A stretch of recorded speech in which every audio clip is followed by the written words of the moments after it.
I think I'm one of the lucky ones. There's never 2 days that are the same, and there's never a dull moment. And I'm the kind of person that, I like to be challenged, and I don't like doing the same thing all the time. It's impossible to get bored. Absolutely. One of the main reasons why I wanted to move back to Cyprus and I enjoy living here is because, the amazing weather. I'm a summer child. But beyond that, it's that... I'm Farah Shamas. Welcome to Hotel Talk. We hope you enjoy listening to this friendly conversation between people connected by real life in hotels. Hello everyone, and I'm really, really excited because we're really going to have a proper hotel talk today.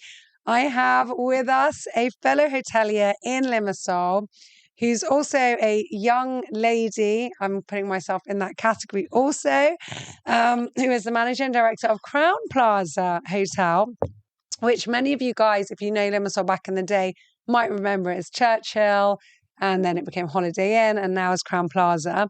Rebecca Pierides. So thank you so much, Rebecca, for being here. Thank you for inviting me. I'm so excited. I just said before we went live that I think a lot of hoteliers, even though if you're listening to this, you are all invited, absolutely, with wide open doors to be on Hotel Talk. But I think many are great and they've been on. And then some are like, no, and they're not really sure about podcasts or what I'm doing here. And yeah, the aim is to promote our industry and, of course, Cyprus as an amazing hotel hub. So I'm just really grateful that you're here with me. Well, like I said, it's a pleasure to be here, and I fully support the initiative, a new and inventive way. And it's always better to do things with other people and definitely work better together and see what comes out. I love it. So let's dive straight into your hotel. And for those that don't know Crowne Plaza, give us like an elevator pitch of like the short history of Crowne Plaza, which is a long history, but let's do a short. Well, you did a pretty good intro. So the hotel opened for the first time in 1979 as the Churchill Hotel. In 1999, we began franchising with IHG. First with their Holiday Inn brand, and then in 2011, we, after a full-scale renovation of the building, we reopened as the Crowne Plaza Limassol, and we've kept that brand name until today, and plan to continue with it moving forward.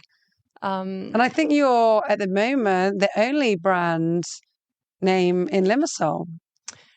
Correct me if I'm wrong. I mean, the only brand in the heart of Limassol in terms of an international brand. Yeah. Of course, there is the Park Lane. Yes, but it's still, that's part of a group. It's like a brand name. Like they're still individual, aren't they, as part of Starwood? I mean, yeah, but they are part of Starwood. Yes, they are, yeah. And there's many, but then I'm not talking about affiliations or being part of groups, like as a name. I mean, yeah, we're a proper franchise of IHG. Their longest standing franchising partner in Cyprus. Yeah, amazing. Okay, that was a pretty good elevator pitch. I like it. So let's get into a little bit. So and your family has always owned it. Correct. So they opened it. So why did your parents and your family get into hotels? Because their background is not one of hotels, is it? They've got various other businesses and constructions also. Yeah, it's one of them, like ours. It's a similar. That seems to be a twinning in Cyprus. Yeah. We can think about why. Yeah. Well, actually, so my grandfather, my maternal grandfather, he purchased the hotel when it was had already started being built, but the project didn't finish. So he saw an opportunity in Limassol. Back then, Limassol was a completely different cities to the one we know now. Yes. Yeah, but it was I think it was an exciting time. I mean, I wasn't born then, everyone, and I was born in 1980. But my grandfather was also here then, and it was really an emerging city because the invasion had happened. There was a lot of uncertainty in Cyprus. A lot of people, especially from Famagusta, were living in Limassol. So there was a lot of innovation, a lot of need and demand for housing and opportunity for hotels and tourism. And, and then the Lebanese came over, which also they came over with a lot of money and ideas. So with all of this emphasis and demand, the city was just growing so rapidly. And I think it was an exciting time. Exactly. I think it provided a unique set of opportunities. Mm-hmm. I think, it was presented to him. It seemed like a good idea. So he went ahead with it. My father actually did have a hospitality background. He studied hotel management at Lausanne. Okay. And his father was actually building a hotel in Famagusta with the intention of his children running the operation. But unfortunately, it was lost during the invasion. But my father still stuck to his what he studied. Yeah, stuck to his guns. Unlike many people nowadays, he studied it and he followed that career path and he stuck. And do you with think it. your grandfather had that in mind? Okay, it was your maternal grandfather. He didn't know my father at the time. Okay. There was no. Okay, there was no intention prospect there. in sight. Okay. No, not at all. No. Okay, interesting. So it was just meant to be. The stars aligned. There you go. Okay, so again, like many people, they kind of just fell into hotels. Yeah. This is a good opportunity. Nice projects on the beach. Let's see where it goes. Yeah, because my mum's family is actually from Nicosia. So my mother had to relocate to Limassol in order to take on the day-to-day operations of the hotel. And at the time, it was a very different city. And I remember her telling me that she had rented an apartment somewhere in the Amethyst area, and every day she would walk from the Amethyst area to the Crowne Plaza Limassol, or the Churchill at the time. Which is no short distance. Yeah, but it was her thinking time. She really enjoyed the walk, and it was just in many cases nothing exactly. Yeah. So yeah, amazing. Wow, that is amazing. So where does the name Churchill come from? Why do they call it Churchill? I think there was a UK connection. Until this day, I think the UK market is the largest. So it was a name that felt was known and kind of inspired confidence in the UK market. But I don't know specifically why. That's so interesting. I'm going to ask your parents next time I see them. There is a portrait of Churchill. Yes, still in the entrance of the hotel. Back in the day, the portrait was more prominent because and to this day, some people don't actually recognize. Like some, obviously non-UK people may not recognize the portrait. I was quite amused to find out at some point that it was a Pokemon stop on the Pokemon Go app that kids play, which I found hilarious because they try to do like the history educational component.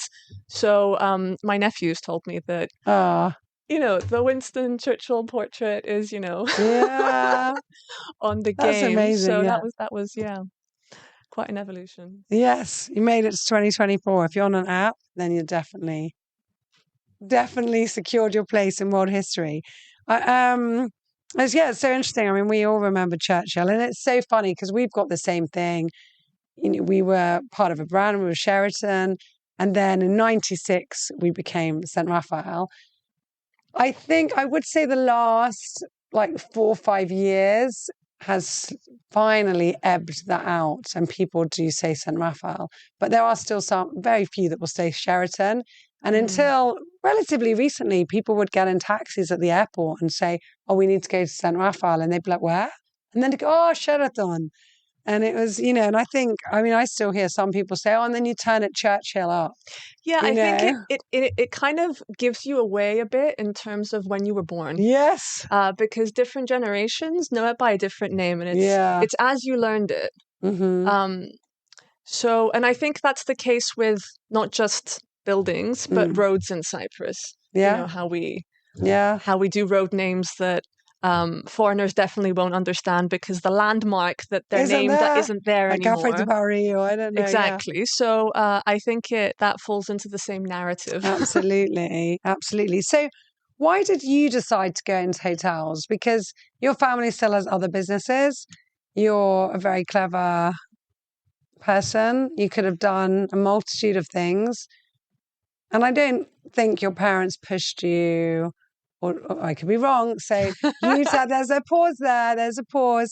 So you tell us, why did you decide to go into hotels? Was it a calling? Was it something you loved? Or was it something you felt more obliged to do? No, I grew up in the hotel. Mm-hmm. I mean, during the summer we moved to the hotel because my parents had to both be, Mm-hmm. hands on deck. So we spent entire summers there. Then when we got a bit older, we started working in the hotel, helping out with odd jobs. Both you and your brother. Yeah. Both of us working odd jobs, slowly learning the ropes. So by the time I'd finished university, I'd worked pretty much every position in the hotel. And what did you study at uni? I actually read English. I read English at Cambridge, Mm-hmm. and normally you don't go into hospitality after doing that. But I didn't actually have a specific thing I wanted to do. I really wanted to do the degree. I thoroughly enjoyed it, and the plan was to come back to Cyprus after the finals to kind of realign, decide what the next step was. My brother's twin boys were also born that summer, so it was kind of a come back to Cyprus, be with the family a bit, decide what the next step was. But at the time, we were rebranding from Holiday into Crowne Plaza. So my dad had said, look, it's a really important rebranding. I could use your help. There's a big marketing component and communications component that's not really my forte. While you're here for the summer, why don't you just come and help me out? And I can't stand not doing anything. So I was really excited, something to do, keep the creative juices flowing, etc. And I got sucked into the beautiful vortex. You went down the rabbit hole. Yeah, that's the thing with this industry. I mean, we laugh about it even on a weekend, even if I'm like, I'm just going to pop into the hotel and see something. My husband just goes, oh no. And he's like, there she goes in the vortex. And like 4 hours later, I'm like, yeah, those 5 minutes of I'm just going to check. I come out. It is definitely. You can't not. I mean, I think it's really difficult to like there's like a pull, like a gravitational pull towards the building, no matter what day of the week it is, whatever holiday it is. Just even if it's 5 minutes. And it's a lifestyle, isn't it? It's not a job. It really is a lifestyle. And that's the difference. That's why people either love it or hate it, because it's definitely not a job. Yeah. It's just a way of life. But I love it, definitely. So I wanted to ask you, what do you love most about this industry? At first, when I was younger, I think what drew me to it from a young age was the people component. If you're a sociable person, if you like people, you get to meet so many interesting people, engage with them. If you're lucky, learn their story. Many hotels in Cyprus have regular guests, as I'm sure you well know, at the San Rafael, and we were the same. So, seeing those people year in, year out, meeting their family, the connection and the bonds that were formed, they stay with you for life. Yeah. And some of those people, even when I went to study in the UK, you maintain the relationship, you see them, they offered to help me, adjust. I mean, it's really a forever bond when, they've been visiting Cyprus for 40 odd years. And, I mean, I wasn't even born then, but, they remember me from when I was like, an infant. Toddler, exactly. It's like family. And they're still coming, So I think at first that's what drew me to the industry, kind of like the relationships that you form, not just with people that are your guests, but also with the team. Because we've had people working with us for 40 odd years, so Many of them are retiring now, as you might imagine. But for the last decade or so, I've enjoyed working with people that remember the day I was born, and and how many people can say that and share those bonds and those stories and that lifetime with so many people working. It is amazing.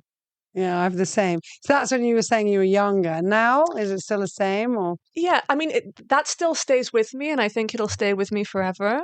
But I guess one thing that we can add into the mix is that there's never 2 days that are the same, and there's never a dull moment.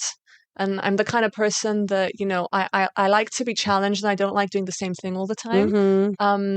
And this industry is constantly evolving.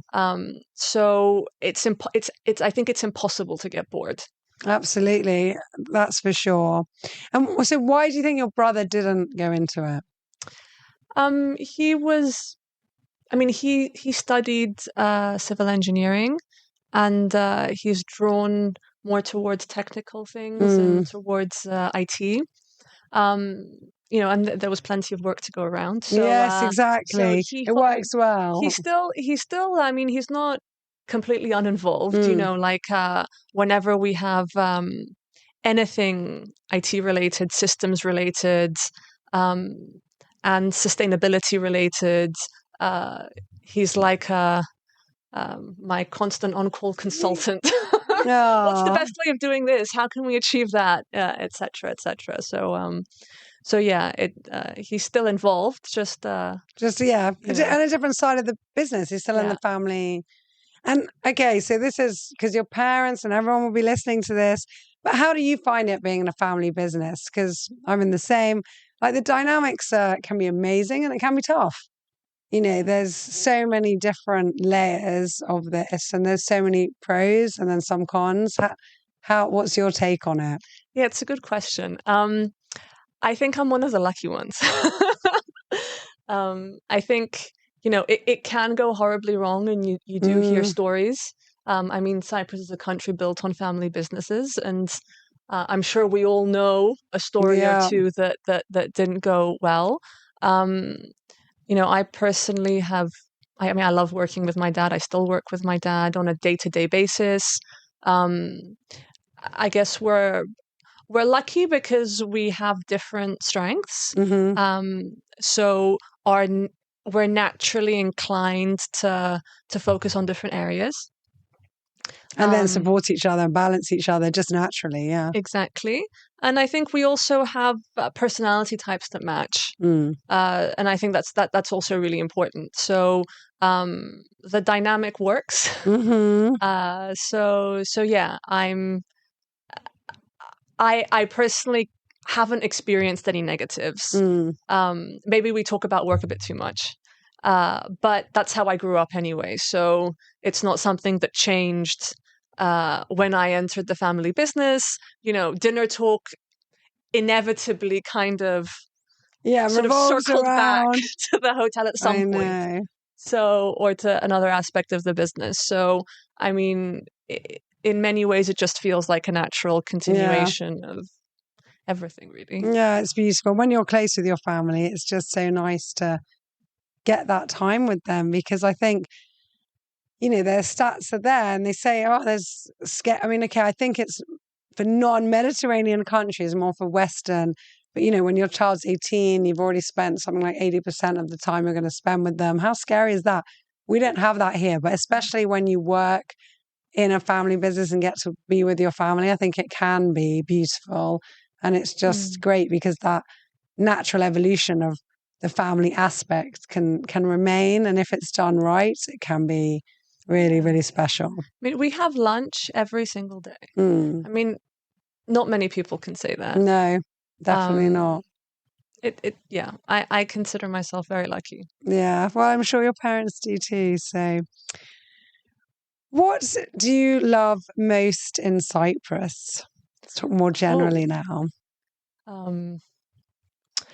Look, I'm generally not good with most questions, but I'll say a few things that I love in Cyprus. I can rephrase it. If someone was visiting for a week, what would you tell them? Like, okay, you've definitely got to do this, or this is what I love doing. I think one of the main reasons why I wanted to move back to Cyprus and I enjoy living here is because, okay, the amazing weather. I'm a summer child. But beyond that, it's that you can do so much without too much hassle, So, I mean, you can wake up in the morning and go swimming. And then you can, jump in the car and be up in the mountains in 40 minutes and go for a nice mini hike or walk. You can, and then by the evening, you can come back down and, go to the Rialto and catch a play or, and because the distances are so small, everyone's just willing to kind of go out and socialize. Yeah, it's easy. You can say, shall we meet now? People will, or shall we meet in 2 hours? Whereas in bigger countries or cities, you have to say, shall we meet next Thursday at this time? Yeah, and that's so restrictive. So in that sense, what I love about Cyprus is that it just feels so it has so many opportunities to do things in both in a social setting, but also you can go off on your own and disappear into the woods if you want to, and it's still a safe environment. And yeah, just being able to be outdoors and in nature is something that really gives me a lot of energy and something I really enjoy doing. And in Cyprus, you can do it pretty much all year round. Yeah, really. It's amazing. Even in January, those 5 days, that maybe it's not perfect weather. It's so true. So what would you say if someone was coming here like, oh, you must do this? Yeah, I think I would definitely do like a day trip combination to kind of see Curium, to see some of the less well-known beaches in that area. The ones that you need maybe a car to get to. You need to maybe walk down into down the hill, and maybe combine it with a trip to some of the villages in that area. It could be Omodos, it could be Lofu, it could be something like that. I would definitely dedicate one day to that and maybe catch the sunset at Aphrodite's Rock. If they're willing to go further afield, I think the Agamas area is, I mean, I go every summer. That hike is amazing in Agamas. There's such a beautiful hike, and it's just, it's amazing. Walking right by the sea, and you can, takes a couple of hours. Stunning. Yeah. And then, you can even go towards, Argaga and towards, Birgos and that side completely. And it just has a different feel, a different vibe than the rest of Cyprus. I would also go into the mountains. I mean, both Troodos and also the Paphos forest. There are so many nice. I mean, if you're into cycling or hiking, there's so many trails you can do. It's amazing. The last few years, we had Sebas Perdios on the podcast talking about them, and it's amazing what they've done. Yeah, and I mean, they've done an amazing job, and there's still a lot more potential. Yes. Because it's not that we're super well known as a cycling destination. We still need some infrastructure in terms of what cyclists need to make that happen. Stations to pump their bikes or whatever it is that but I think they've done a great job at setting the scene, and I think, and the trails and the hiking is perfect. Yeah, I'm more of a hiker myself rather than a cyclist, so we try at least once every couple of weeks to do at least one trail or that's so good. Well done you. It's I always say one a month, and I manage one every 3 months or something. But okay. There's times of years when it's easier, but it's definitely worth it once you get up there. It's amazing. It's so good.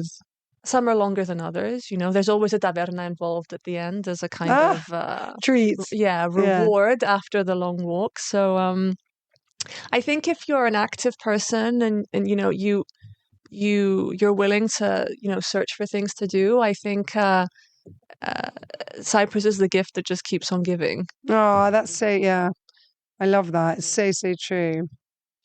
So talking about just keeping on giving, you're recently married. Congratulations. So tell us a bit about your hopes and dreams as you move forward in your life and with everything, with the hotel, with your personal life. I think it's obvious you want to stay living in Cyprus. Yeah, definitely. Yeah. Cyprus is our home. But your husband isn't from Cyprus. He's not from Cyprus, but he loves Cyprus very much. And I think, it's what we were saying just before, the podcast started, that, I think people that move to Cyprus, that are not Cypriot, but, they really find ways to enjoy the island, often more than Cypriots. They have a very active community. Often, and they just see it in a different light and appreciate it. So because they've lived differently, so they have something to compare it to, I guess. And I was actually surprised at how active the communities are. The Telegram channels organizing all these different outdoor activities, and just really taking advantage of the natural beauty that we have in Cyprus. I think you would find that many people that have moved to Cyprus in the last decade or so might know Cyprus better than the average Cypriot under 30. Yeah, it's crazy. I agree. It's amazing, and how much. I'd say that as well here. Like sometimes I've said it to friends, like sitting at our hotel on the terrace, and I'm like, they're moaning about the day and I don't know what. And I'm like, look where we are. Like people save all year to get 1 week of this. And then there'll be something going on and they're like, oh, I'm bored. I'm lazy to go. And I think a lot of the, I don't want to say foreign, but the non-Cypriot communities will be like, yes, let's do it. Let's support. There's a new initiative. There's a play. There's a concert. There's, I don't know, an event going on. There's something for the children. And they really, make massive effort. So, and I think because of that, there's also a lot more happening now because there is that support. Yeah. I mean, I remember when I moved back to Cyprus 10 years ago, I kind of felt a bit disappointed at, say, the cultural scene, especially if you're looking for something in English. And, fast forward 10 years later, there's so much going on. I mean, I could literally book something every night this week to do. It could be like a jazz concert, or it could be a dance performance at the Rialto, or a live from the National Theatre, or so many art exhibitions happening now. There's something really interesting at the PSI Foundation, or a lot of the galleries that have been around forever, like Morphy and Limassol. They're doing more and more, and it's because there's more and more support.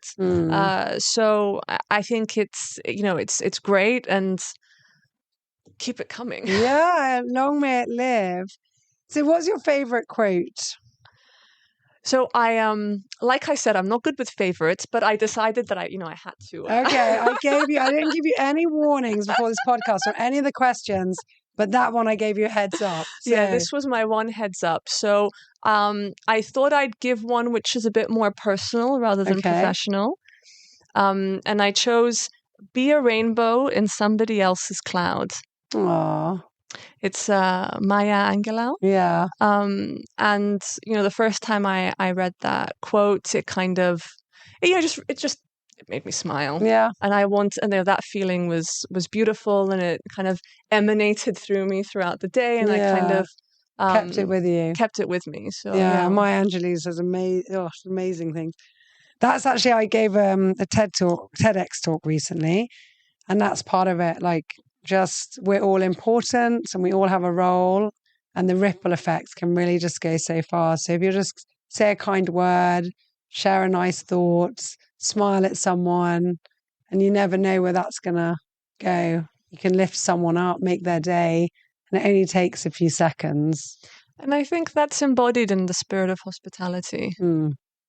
You know, I don't think a person can really stay in the industry if they're naturally not inclined in that direction. Mm-hmm. And that's one of the beautiful things that I think makes people stay. Mm-hmm. Just being proud of being of service, trying to make people smile, try and make them have a better day.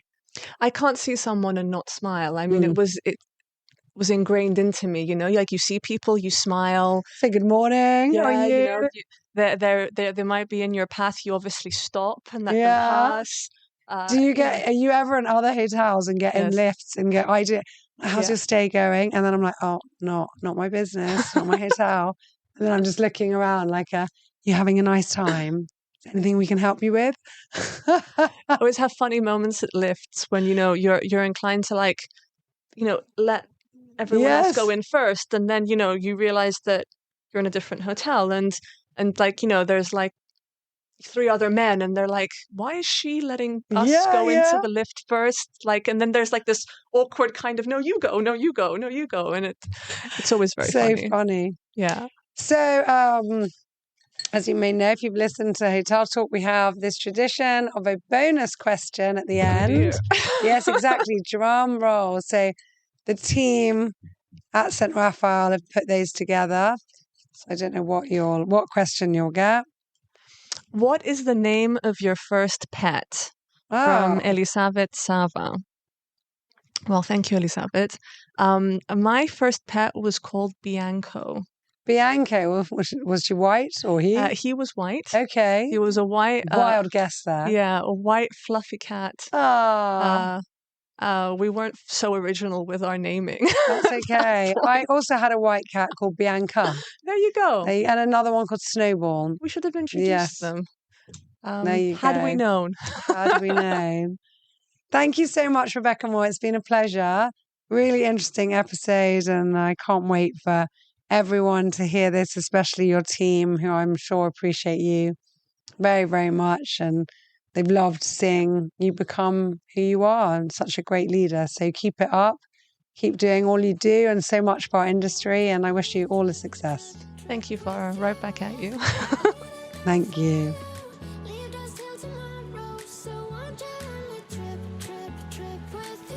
Thank you for listening, and don't forget to hit that subscribe button because it helps us more than you may realize. If you are planning on coming to visit us at St. Raphael Resort and Marina, feel free to email our reservations team quoting Hotel Talk and receive an exclusive offer just for you. We look forward to seeing you soon, hearing your feedback about our show, and producing many, many more interesting episodes just for you, our listener, and our valued guest in mind. Thank you so much, and take care.